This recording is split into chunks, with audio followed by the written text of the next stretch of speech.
Hello everyone, welcome to my channel. In my last video, I have discussed how we can get the pH of a strong alkali solution by color matching method. In this video, I'll be discussing about the pH determination of a strong acid solution by color matching method. So let's start.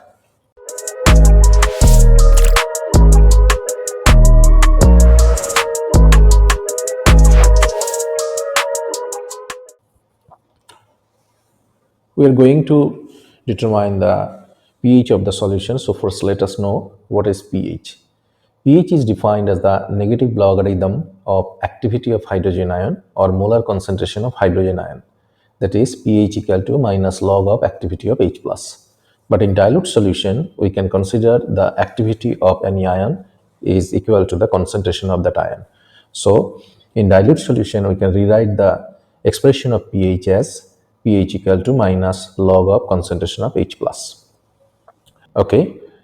And in this experiment, we are going to determine the pH by color matching method. So we have to use an indicator, and that indicator will be an acid base indicator. So let us know what is an acid base indicator. These are mostly the weak organic acids or bases which change their color remarkably with the change of pH of the medium. Okay, means if the pH of the medium changes, the color of the solution will also change, and these properties of acid base indicator will be used in this experiment. Here we will use two indicators. Number one is the phenolphthalein and number two is the methyl orange. Phenolphthalein will be used for the titration method, and for color matching method we will use the methyl orange indicator. Okay. Now let us see the structural change of methyl orange indicator.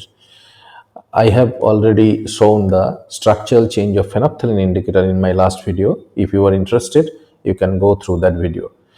Here, as the methyl orange indicator is the main indicator for color matching method, I am showing only the structural change of methyl orange only.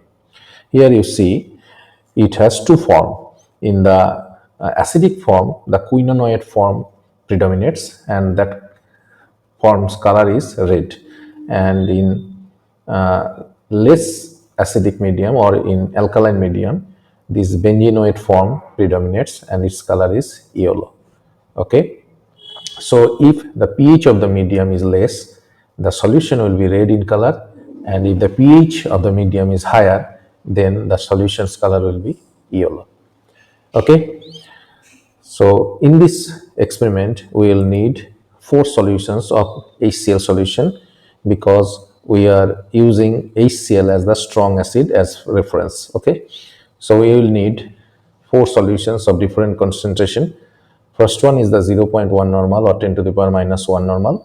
Second one is 0.01. Third one is 0.001. And fourth one is 0.0001 normal or 10 to the power minus 4 normal. HCl is a strong acid. So whatever the concentrations are written here, we can directly use that concentration as for the H plus ion as well, as HCl will be 100% dissociated in the solution. So when the solutions HCl 10 to the power minus 1 normal solution will have the pH of 1, and for 10 to the power minus 2 normal pH will be 2, and for 10 to the power minus 3 normal pH will be 3, and for 10 to the power minus 4 normal pH will be 4. Okay, from the equation minus log of concentration of H plus.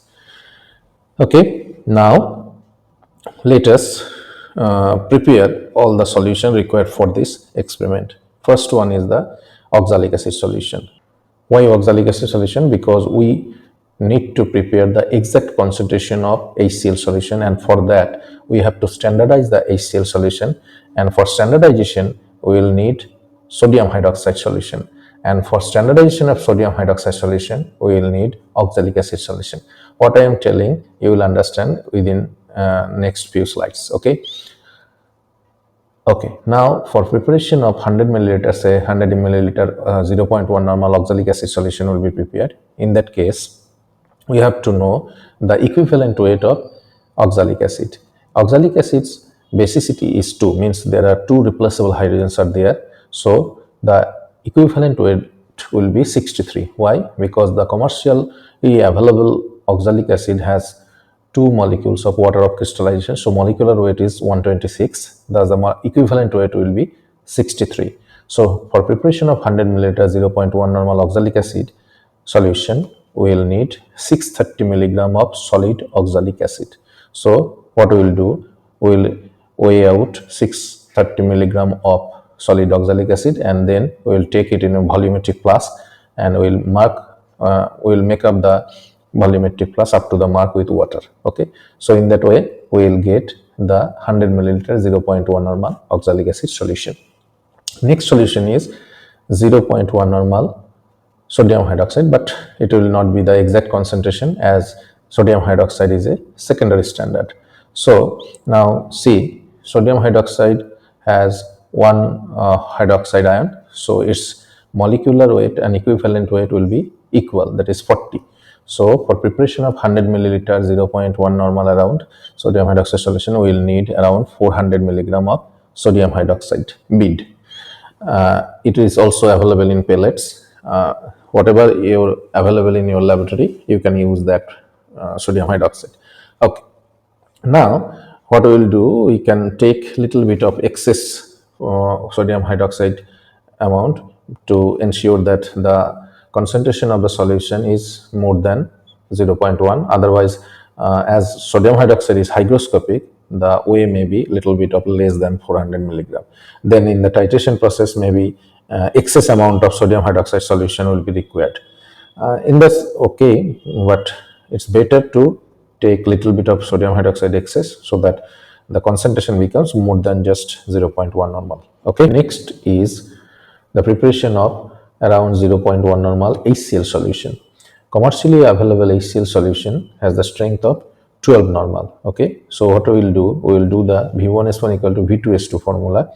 So HCl is available in solution. Okay, earlier sodium hydroxide and oxalic acid was available in the solid form. It is available in solution.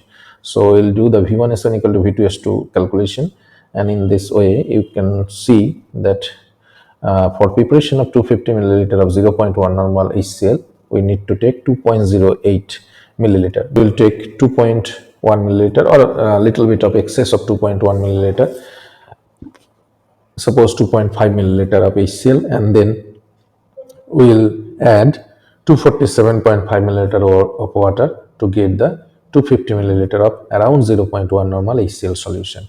Okay, now we will do the titration. First one is the 0.1 normal oxalic acid versus 0.1 normal sodium hydroxide.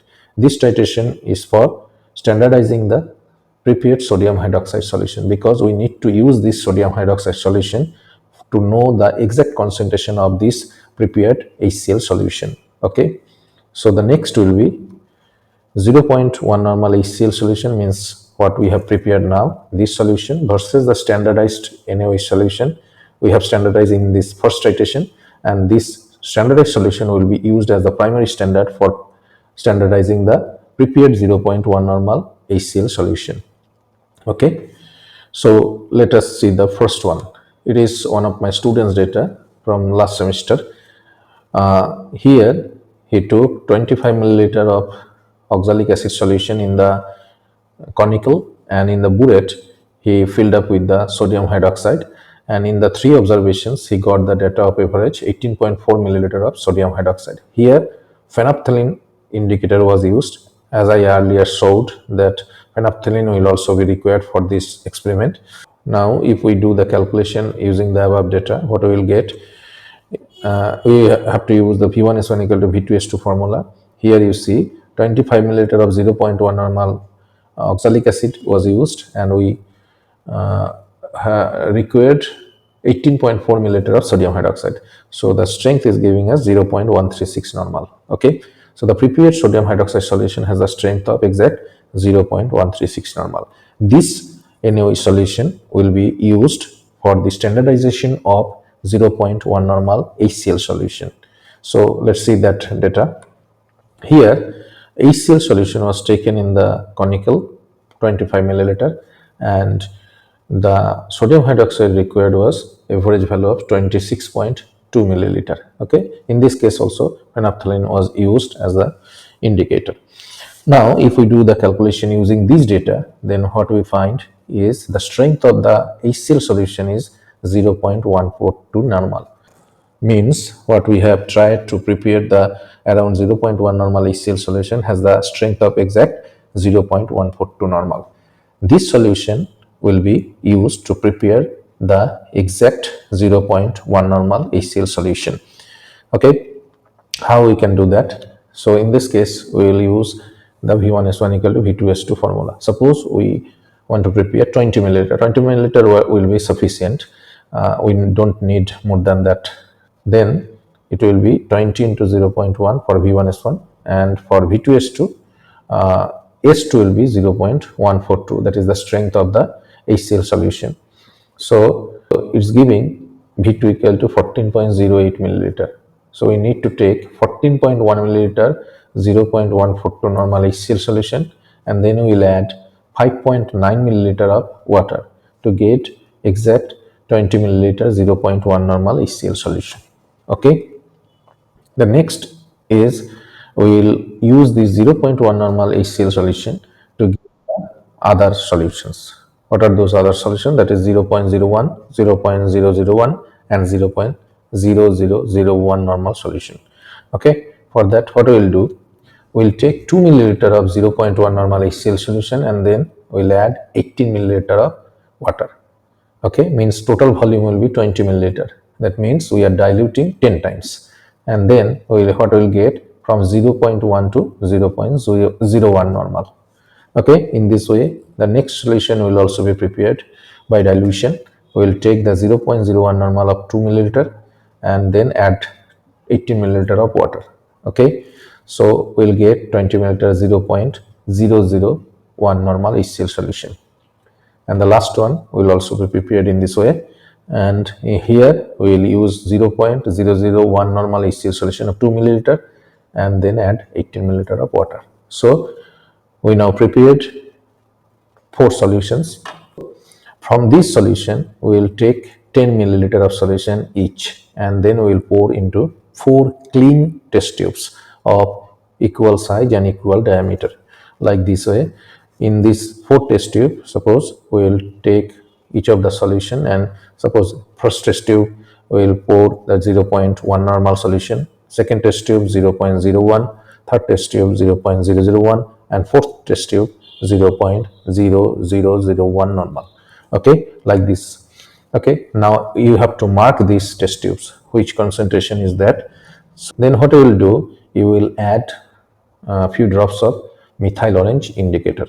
Okay, methyl orange indicator, once you add there will be some color generation, and depending upon the concentrations of the solution the color will be different. Means there will be some gradient of color, like this way. Okay, now your instructor or the invigilator, what he will do, he or she will do, he will provide you the 10 milliliter of unknown solution. Okay, so in that test tube solution you will add the same amount of indicator as you added in this test tube solution, and then you match the color with these 4 test tubes solution. Okay, suppose if your unknown solution test tube matches with the second test tube, means 10 to the power minus 2 normal solution, then what you will do, you will report that the unknown solution's pH is 2. Why? Because you have already this table. First one, that is 10 to the power minus 1 normal, has the pH of 1, second one has the pH of 2, third one has pH of 3, and fourth one has the pH of 4. If your test tube solution matches with the second test tube, then your pH will be 2. If it is matches with the fourth test tube, then your solution pH, unknown solution pH will be 4, and you report that pH. Okay, if there is any confusion, suppose here you see from the image that first means 10 to the power minus 1 and 10 to the power minus 2 looks little bit of similar, but although when that student, as I said, students was doing that work, we could easily differentiate the color. Anyway, suppose you have a confusion, then what you will do, you report the average pH. Suppose your unknown solutions color is matching with the first test tube and also with the second test tube, then what you will do, you report the pH of the unknown solution pH equal to 1.5, because the first one is the 1 and the second one is 2, and then average will be 1.5. In this way, you can determine the pH of the unknown strong acid solution by color matching method. If you have any question, you can write in the comment box. I will try to answer those questions. Thank you. Thank you all for watching my videos.